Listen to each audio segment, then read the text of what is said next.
Hey everyone, in this video I'm going to show you to get unique values from array. So already I have defined an array which holds values occurred multiple times. So let's get started.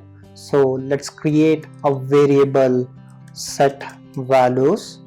Here we are using set constructor. So I'm going to create an instance of set using new set and passing the parameter as elements, which in return will provide us a unique set of these values.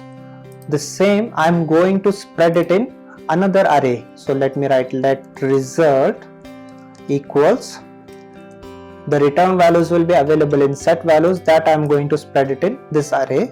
So dot set values.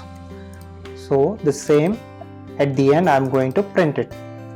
So let me check the result. You can see here I'm able to get the distinct value array.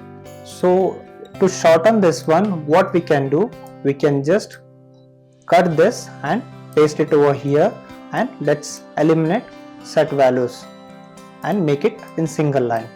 So now let me clear this one and rerun it. You can see I'm still getting the unique values result. Thank you.